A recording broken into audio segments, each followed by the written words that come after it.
Fala galera, tudo bem? Professora Thaisa na área para mais uma aula de Sociologia para a turma de primeira série do ensino médio do Colégio Futuro VIP. Então vem comigo, vamos só dar uma relembrada de leve no que foi na última aula, na última semana. Nós estávamos falando sobre Karl Marx, que é um dos clássicos da sociologia. Lembra? Nós já falamos de Durkheim, Emil Durkheim, e agora estamos falando de Karl Marx. Bom, a ideologia alemã, que vem a ser a ideologia alemã, foi um conjunto de trabalhos escritos e elaborados em conjunto por Marx e Engels entre os anos de 1845 e 1846, aqui ó. Pois bem, o objetivo era construir uma ideia materialista da história. Qual era o projeto? O propósito dos escritos do trabalho da ideologia alemã era superar o materialismo abstrato de Feuerbach, o idealismo de Hegel e a filosofia dos neo-hegelianos. Como assim, professora? Falou grego. Vamos por parte, galera. O que era o materialismo abstrato de Feuerbach? Bom, a princípio, primeiro de tudo, a gente tem que entender que existia um grande pensador, que foi o Hegel, que ele influenciou o pensamento de muitos jovens filósofos durante lá o final segunda metade do século XIX. Essa galera que foi influenciada pelo pensamento de Hegel era conhecida como os novos hegelianos. O Feuerbach bateu em cima desse pensamento de Hegel. Qual foi a principal crítica? Eu já falei com vocês anteriormente que Hegel ele via a questão da religiosidade de uma forma muito presente dentro do conceito de construção de sociedade. A figura de Deus, o pertencimento de Deus, o aparecimento de Deus nos seus estudos era muito intenso, o que foi muito criticado pelo Karl Marx e pelo Engels. Por quê? Porque eles diziam que, na verdade, a religiosidade ela tinha o objetivo de doutrinar as mentes, de controlar o pensamento dos indivíduos, controlar as ações, a espontaneidade, o pensamento de um modo geral dos indivíduos, tá? O Feuerbach ele fez uma crítica muito severa a Hegel. O ponto central dele foi de que a religião, de fato, era uma manifestação dos desejos humanos. A religiosidade não passava de uma manifestação dos desejos humanos. Foi a forma que a humanidade encontrou para poder expressar seus ímpetos mais profundos. Ou seja, era muito mais fácil atribuir a seres divinos os meus desejos, os meus ideais, o que eu acredito. Se eu atribuo a seres divinos os acontecimentos, eu estou formalizando, eu estou permitindo que as coisas aconteçam da maneira como elas acontecem.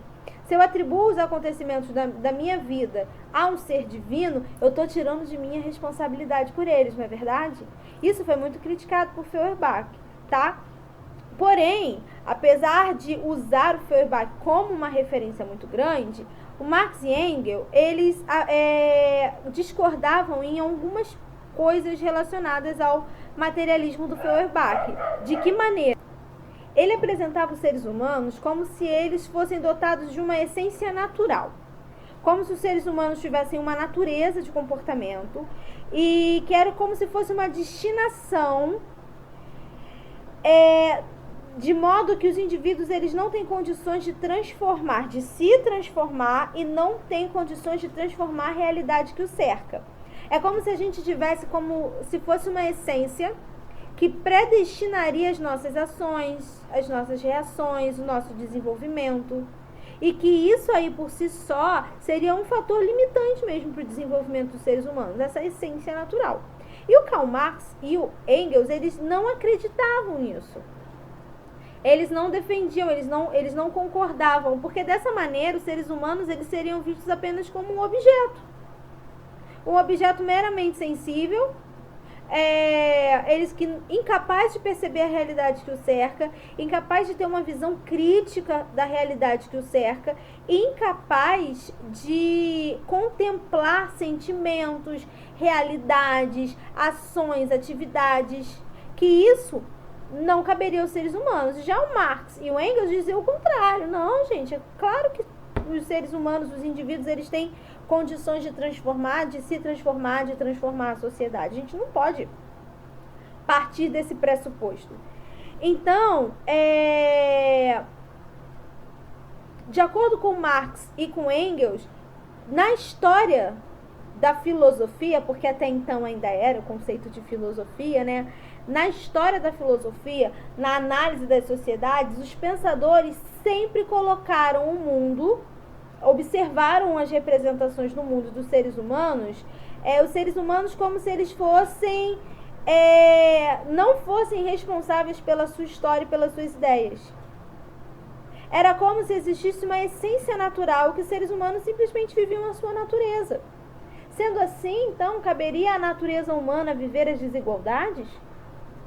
Caberia à natureza humana viver a exploração? Isso fazia parte da essência dos indivíduos? Então, dessa maneira, por pensar nesse conceito de essência, de natureza, de destino mesmo, os filósofos mais anteriores a eles, desculpa se o cachorro estiver atrapalhando aqui, tá, gente? Mas os filósofos que eram anteriores a eles pensavam, por exemplo, que eles normalizavam a situação das desigualdades sociais, por exemplo. Eles normalizavam as explorações. Era como se fosse normal, é aceitável, faz parte que exista gente que é superior, inferior, bem-sucedido, mal-sucedido, explorador, explorado. Isso faz parte da essência humana. E não, já o Marx e o Engels, eles acreditavam o contrário, que a gente não tem que enxergar o mundo como um jogo de cartas marcadas, onde todo mundo sabe qual vai ser o próximo passo do outro. Não. Daí veio a grande célebre frase, né, que eu vou destacar aqui, que é uma frase de Karl Marx, que fala: os filósofos apenas interpretam o mundo diferentemente. Importa é transformá-lo. A partir do momento que eu penso que tudo que existe faz parte da essência da natureza humana, eu não vou mudar. Porque se faz parte da essência da natureza, ela é imutável. Então, nunca que nós conseguiríamos transformar as realidades de exploração, de subjugar, as injustiças sociais, as desigualdades sociais, a própria escravidão, porque faz parte da essência humana. Então, ele dizia que não. A gente pode observar e pode perceber que existe um padrão nesses acontecimentos. Mas cabe a nós, sociólogos, ainda não declaradamente sociólogos, mas cabe a nós também tentar encontrar meios para modificar essas realidades. A gente não pode normatizar isso. A gente não pode normalizar e nem banalizar essas relações. Nós temos plenas condições, enquanto observadores, estudiosos, acadêmicos, nós temos plenas condições de também propor mudanças a partir da nossa observação. Nós não somos cientistas? Pois bem, aí eu trouxe aqui a charge para vocês, que tá aí falando, né, a charge da apostila de vocês, que tá: este mundo está perdido. Veja, hereges comendo carne na Páscoa. Aí tem uma família miserável pegando a carne do lixo. Repara que aqui eles estão em frente a uma churrascaria, ou seja, isso aqui é o lixo.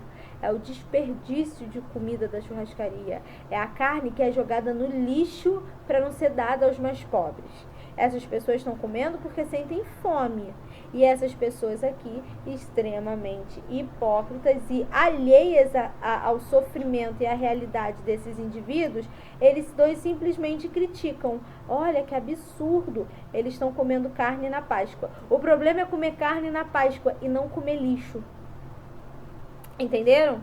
Então, se a gente normaliza essa realidade, se a gente acha isso, a gente banaliza isso, a gente realmente não transforma.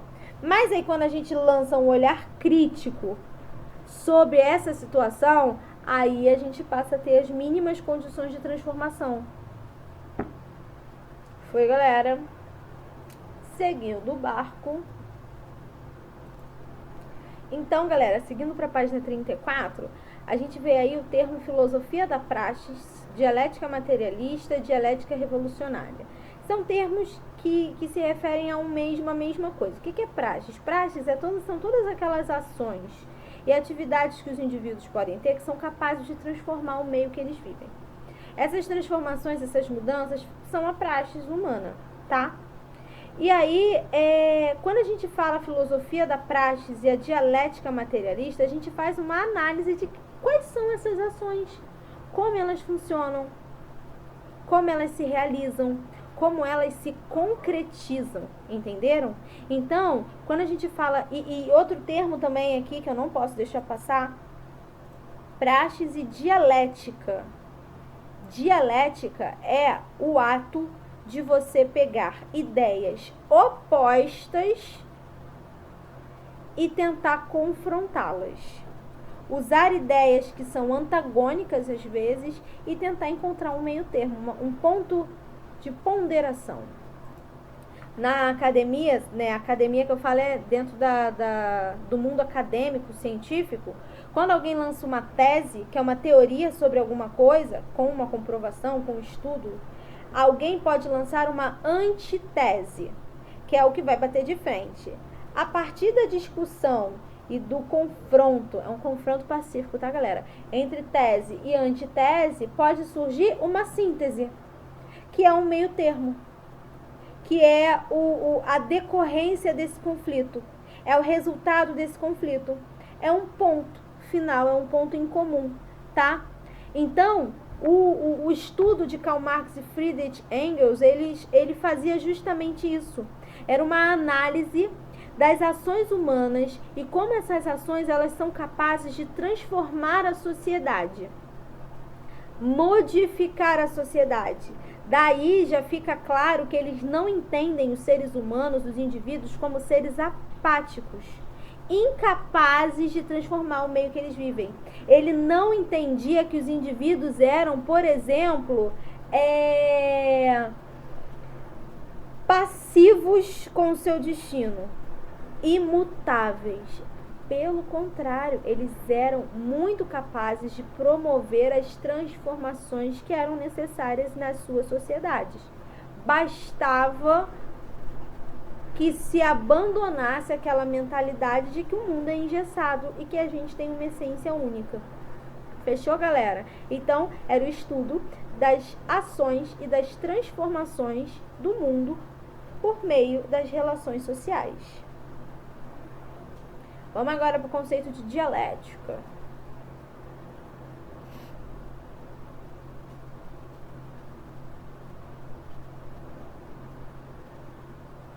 Então, o conceito de dialética que eu acabei de falar para vocês, ele é essencial para a gente entender a praxis humana. Porque, de modo geral, nada na história é imutável. Nenhuma relação social é imutável. Nenhuma vida é imutável. Nenhuma realidade é imutável. Nada na história da humanidade é imutável. Óbvio que já passou é imutável, né? Porque já passou, já aconteceu. Mas o que nós vivemos agora, as relações que nós temos, elas são variáveis, elas são mutáveis, elas podem se transformar, elas podem converter, elas podem convergir de diversas maneiras, tá? De geração em geração, os indivíduos, eles vão transformando a sociedade. Eles vão transformando as ideologias e os valores que regem uma sociedade. Por exemplo, hoje, se você falar com a sua avó, seu avô, ou um parente mais velho que você tenha próximo a você, eu tenho certeza que alguns valores do tempo dele foram modificados. Todo mundo já escutou lá no meu tempo. No meu tempo não era assim, no meu tempo não se conversava assim, no meu tempo não se falava assim, não se respondia assim, não se agia assim. Por quê? A sociedade, ela é dinâmica, ela está em constante processo de transformação, ela está em constante processo de reconstrução. E justamente por isso a gente não pode nunca pensar no indivíduo como um objeto da sociedade, como algo inanimado e imutável. É mutável e é mutável pra caramba. Próxima. Ele vem também, o trabalho do Karl Marx também traz à tona o conceito de alienação. O que é ser alienado? Com certeza todos vocês aí já ouviram em algum momento da vida alguém chamar vocês de alienado. Ai, fulano, deixa de ser alienado, garoto. Deixa de ser alienada, garota. Presta atenção. Mas o que significa ser alienado, galera? Alienado é quando você não compreende a sua importância e atuação no mundo. É quando você é separado da sua atuação no mundo. Você não tem a consciência da importância que você tem e de tudo que você faz e produz para que esse mecanismo da sociedade ele continue existindo. Alienadas são aquelas pessoas que não têm conhecimento de si, não têm o controle de si, tá? E aí, de acordo com Karl Marx, a alienação ela surgiu a partir do momento da divisão social do trabalho e do aparecimento da propriedade privada. De que maneira? Antes, um sapateiro, ele era responsável por todo o processo de confecção do seu sapato. Desde cortar o couro, desde malhar o couro, desde fazer a sola, a palmilha, a língua, o cadarço, tudo era com o mesmo profissional. Ele tinha domínio do seu ofício. Ele cobrava caro, tá? Porque ele sabia, ele era especializado naquilo, muitos anos de experiência. Porém, veio a divisão social do trabalho. Veio a Revolução Industrial. Essas pessoas que eram manufatureiras, essas pessoas que faziam as suas próprias obras, elas não tinham mais condições de competir, por exemplo, com as indústrias. Digamos, se uma pessoa produz 10 pares de sapato por mês, uma fábrica produz 100, 150. Dá para competir? Acaba não sendo uma competição muito justa. Até mesmo porque as fábricas conseguem cobrar um valor bem mais barato. E aí, esse cara, ele acaba perdendo o seu emprego e acaba tendo que se empregar na fábrica. Isso é um exemplo, tá? É uma alegoria um pouco hipotética. Mas, vamos lá. Ele vai trabalhar na fábrica. Porém, agora a função dele é costurar o couro. Ponto. Ele tem uma maquininha que ele é responsável por costurar o desenho do sapato no couro. Ele tem controle do seu trabalho? Ele tem controle daquilo que ele produz? Ele tem consciência daquilo que ele está produzindo? Ele vai perder. Se antes ele tinha aprendizes que ficavam na oficina dele para aprender mesmo o ofício de ser sapateiro, hoje ele não transmite para ninguém. Em aproximadamente 2 ou 3 gerações, ninguém nem vai saber compartilhar e ninguém vai nem saber o que ele fazia, porque o ofício dele pode vir a desaparecer. Ninguém vai mais fazer tudo sozinho. A indústria não deixa. Então, quando as pessoas começaram a viver essa divisão social do trabalho, quando começou a existir essa categorização do trabalho, essa divisão entre as pessoas, isso aí deu origem à alienação, entendeu? Quando o sapato fica pronto, ele não se sente produtor daquele sapato. Ele não vai se empoderar e falar, caramba, esse sapato fui eu que fiz. Não, ele não vai ter essa mentalidade. E por que ele não vai ter essa mentalidade? Porque ele não vai reconhecer aquele sapato. Ele pode reconhecer o cadarço, ele pode reconhecer o couro que ele costurou, mas o sapato em si, negativo. Então, esse é o conceito de alienação. É quando as pessoas elas perdem o controle da sua participação na sociedade, tá? Ela não se entende como importantíssimo. Ele não entende que, por exemplo, sem ele não tem sapato. Não, porque ele não tem acesso ao sapato, ele tem acesso só ao couro. O sapato sai lá no final da produção. Ele nem vê. E aí, junto a isso, acompanha aqui, página 35, galera. 34 ainda, desculpa. Falei errado. Então, a divisão, ela não é só no trabalho, tá? Ela não é só material, essa divisão social do trabalho. Ela também é uma divisão material do trabalho, ela é uma divisão física e ela é uma divisão intelectual. Ou seja, a sociedade passa a ser dividida entre o grupo dos que trabalham e dos que pensam. Ou seja, é o grupo dos que idealizam e planejam e um outro grupo que é dos que executam. O trabalho intelectual, ele está relacionado à produção de ideias e ele está diretamente relacionado às classes dominantes. E o trabalho físico pesado, ele está vinculado às classes mais baixas. Durante muito tempo, muitos teóricos, eles naturalizaram esse pensamento. Eles falavam assim, é natural, é da natureza humana. O que a gente pode fazer? É assim que funciona. Faz parte da essência humana essas divisões. E o Karl Marx dizia que não. Só faz parte da essência humana porque você acredita que faz parte da essência humana. Porque a partir do dia que você não acreditar mais que faz parte da essência humana, vai mudar, tá? E aí, dentro dessa conceituação do Karl Marx, também vem o conceito de ideologia, que para ele é uma concepção invertida da realidade. Dessa forma, a sociedade ela vivia sob a dominação da ideologia que era a ideologia dominante das classes mais altas, que faziam você acreditar que ser alienado talvez fosse bom para você, que ser o músculo que executa e não ser o cérebro que pensa é ótimo para você. E para mim também. É a naturalização dessa dominação que existe, tá? Os indivíduos, eles não são vistos como produtores das suas representações dos seus próprios valores, não. Eles só absorvem aquilo que vem de cima, que são das classes mais altas. Então, essa ideologia seria uma falsa consciência produzida por essas classes mais altas da sociedade que te convenceriam de que você não é tão importante assim, você é dispensável, que o seu trabalho é inferior, porque ele é um trabalho de físico, é um trabalho de execução, e o meu trabalho é superior, porque o meu trabalho é um trabalho intelectual. E não é assim. Dentro de uma sociedade, todo mundo tem a mesma importância. Mas não é essa a ideologia dominante. Foi, galera? Vou seguir para a página 35 agora.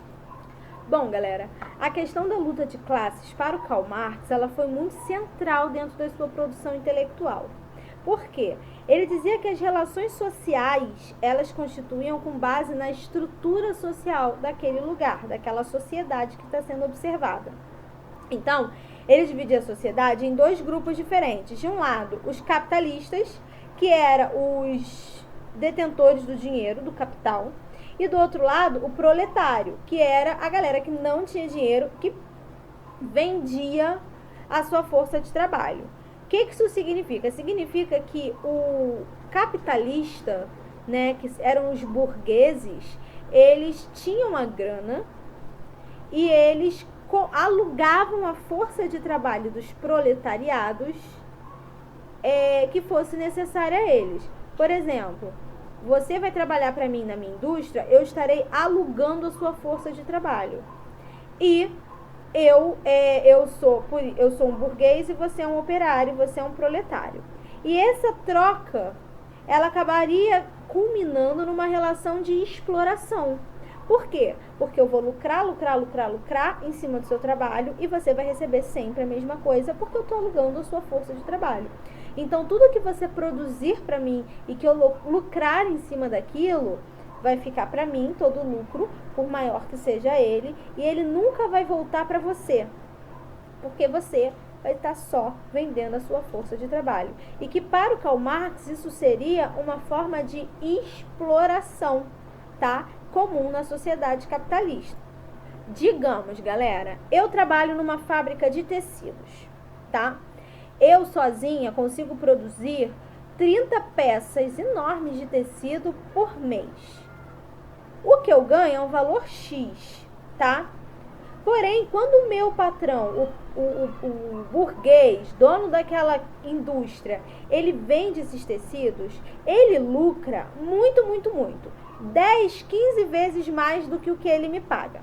Para o Karl Marx, esse valor excedente que sobrava da exploração, que sobrava dele, chamava-se mais-valia. Mais-valia era aquilo que o empregador lucrava em cima do trabalho do empregado, que era o auge dessa relação de exploração, tá? Quando você aluga ou vende a sua força de trabalho, acompanha aqui comigo, aqui em cima agora.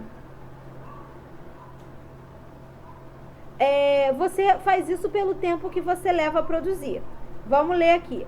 Se um dia de trabalho, acompanha aqui comigo, galera. Se um dia de trabalho for de 10 horas e o tempo necessário para produzir o valor do seu salário for igual a 6 horas, então sobram 4 horas durante as quais o trabalhador não está trabalhando para si, mas para o seu patrão. As 6 horas, Marx chama de tempo de trabalho necessário. E as 4 horas, o tempo de trabalho excedente. Se para produzir, eu teria que trabalhar exclusivamente o suficiente para produzir aquilo que é o meu trabalho, que é o meu salário. Qualquer minuto a mais que eu trabalhar, aí já é uma hora excedente. É o que eu estou trabalhando, entre aspas, de graça para o meu patrão, fazendo dinheiro para ele, um dinheiro que nunca vai voltar para mim, tá? Do valor do produto total de 10 horas de trabalho, 6 décimos correspondem ao meu salário e 4 décimos são igual a mais-valia, que fica no poder do patrão e constitui o seu lucro. Então, de acordo com Karl Marx, se eu ganho o valor X e para produzir isso para o meu patrão, o valor X, eu preciso trabalhar 3 horas por dia e a minha jornada de trabalho é de 8 horas, se em 3 horas eu produzo o meu salário, então aquelas 5 horas que estão sobrando ali é o dinheiro, é o lucro que o meu patrão está ganhando em cima do meu trabalho, que é a exploração, é a mais-valia. Entenderam? Espero que vocês tenham entendido, galera. É uma lógica um pouco simples, a lógica do Karl Marx, é fácil de entender, tá? E essa relação entre o burguês e o trabalhador é o que leva à exploração. O cara te paga uma mixaria e lucra um absurdo de dinheiro. Significa que ele está te explorando.